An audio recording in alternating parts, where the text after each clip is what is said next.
So the 2013 charts of Google's most popular searches in Australia are just in, with the top Google search at number 1 being "What is twerking?", shortly followed by "Who is God?". Now, on saying this, I don't think you have to be a genius to figure out which of the two questions is more important to be asking Google. I mean, one could potentially explain the reality of our existence, while the other would potentially leave us scarred for the remainder of our existence. And look, I know there's a lot of skepticism surrounding this issue, and quite frankly, I don't blame you. I mean, the meaning of God has been thrown around so often we forgot what it means. From some Zeus-like man in the sky with a big beard, to Thor, to a half-animal, half-human creature, to Kanye West shamelessly producing a track titled "I Am God" on his album Yeezus, to Eminem then self-proclaiming himself as the rap god, a new brand of clothing titled "I Am God", and who could forget Justin Bieber and his Believers. You affectionately refer to your fans as beaners. No, believers. And now I understand that most of this may be exaggerated, and many of these examples are mere semantics and plays on words that are probably being taken out of context, as let's face it, nobody actually believes in Bieber, and I highly doubt that Kanye West considers himself a god. When someone comes up and says something like, "I am a god," everybody says, "Who does he think he is?" I just told you who I thought I was, a god. And now Kanye West smashes his head into a street sign really, really hard. Oh! Kanye. Oh, Kanye. Kanye, you okay? Sounds like Kay's got a new hit. A god. That's who I think I am. Kanye, you okay? So with all these misconstrued definitions of God, the least I could do is help clear the water and help us finally find out who is God. Well, to begin, let's start with the things that we all agree on.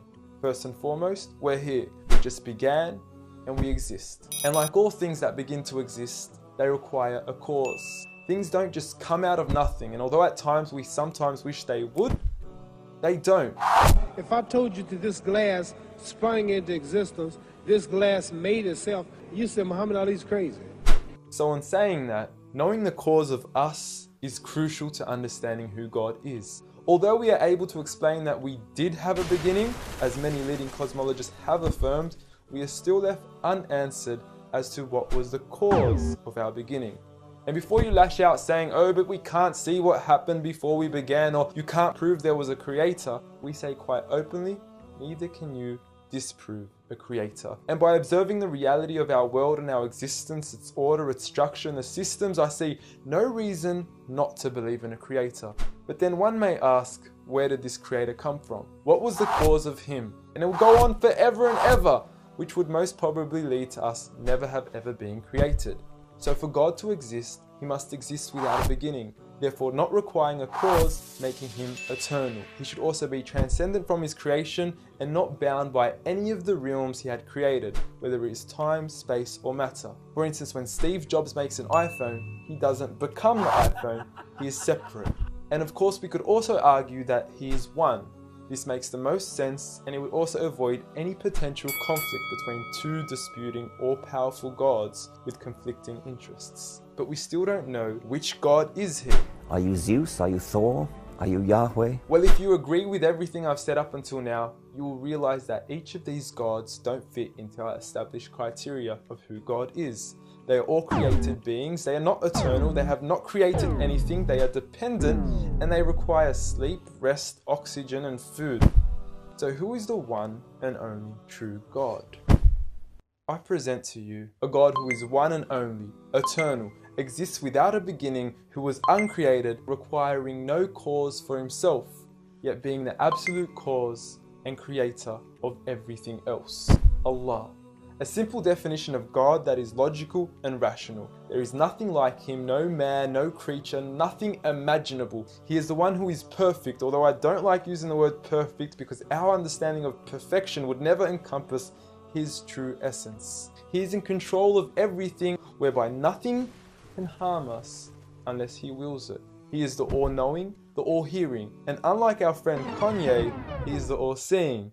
Many of us would then argue that although these verses do provide a logical and sound concept of God, how do we know that these words are indeed the words of God? Well, first and foremost, the Quran isn't just any book. It was revealed over 1400 years ago as direct revelation from God to the final prophet Muhammad, peace be upon him, and was sent as the most eloquent piece of literature to before mankind. Revealed at a time where poetry was rife and to a population housing the best of poets, only to leave them speechless and at a loss for words. Now, what is important to note is that the Quran doesn't fit in any of the known classes of poetry nor prose. Rather, it is a fusion of both that even to this day shape the hearts of Muslims and non-Muslims alike. It's almost trance-like. I mean, you can hear it's very euphonic. I mean, there's a lot of internal rhyme and end rhyme, and the rhythm is not predictable, and it's beautiful. Even to this day, the Quran remains incomparable and stuns humanity with its accurate references to science and history, from accurate descriptions of the human embryo to historically accurate references to the different rulers in the different Egyptian dynasties. And no matter how many times people will try to discredit the Quran on its authenticity, it remains standing. Will you please, at the very next science lesson, get some salt water, get some fresh water, and mix them and see what happens? The Quran says 2 seas, not 2 cups of water. And to those that doubt it is from God, the challenge is simple. Bring forth something that can compare. And now, although this challenge has been attempted multiple times throughout the past, history has witnessed that no man has been able to rival the Quran. But does this challenge still apply today? Well, we could surely put it to the test, and who better to choose than the self-proclaimed rap god. Call yourself the rap god. Eminem, dubbed the best of his time, being incomparable with anyone in his league. The last thing the world needs is another me. Now, if we compare the works of Allah with the works of Eminem, we are left with this. Slickety gibbity hippity hip hop, rappity rap, pack and a mac in the back of the act, pack back rap, yak yakity yak yak at the exact same time I attempt his lyrical acrobat stunts. Look, content-wise, I don't know. However, we can't deny that lyrically he is impressive. He has rhythm, rhyme, style, alliteration, and assonance. A short video online even indicates that in one of his songs he almost made every second to third word rhyme. But how does he compare with the Quran's smallest chapter of 3 verses, Surah Al-Kawthar? Now, in just 10 words, Allah is able to use over 30 linguistic and rhetorical devices, including emphasis, multiple meaning, grammatical shift, word order and arrangement, ellipsis, conceptual relatedness, intensification, choice of words, repetition, intimacy, exaggeration, and prophecy, along with many, many more. What's also important to note is that the linguistic devices in the Quran aren't just thrown about randomly. For instance, Allah would use palindromes strategically to describe the terms glorify your Lord and the orbiting of planets, as though both processes are occurring continuously, non-stop, one after the other. The shortest chapter in the Quran also contains a rhetorical device that no one can compete against nor replicate: prophecy.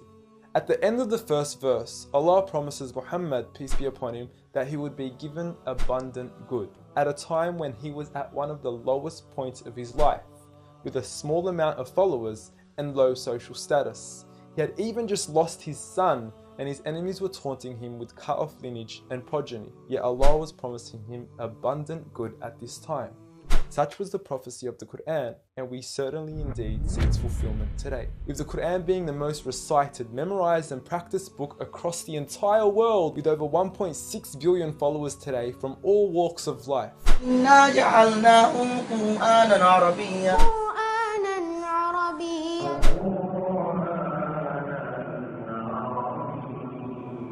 Now, I know many of you are probably thinking, okay, cool story bro, but what's the purpose of the Quran? Well, the importance is that it gives meaning to life, from our overall purpose of existence to why we're here and what happens once we die. God teaches us that each and every single one of us is being tested.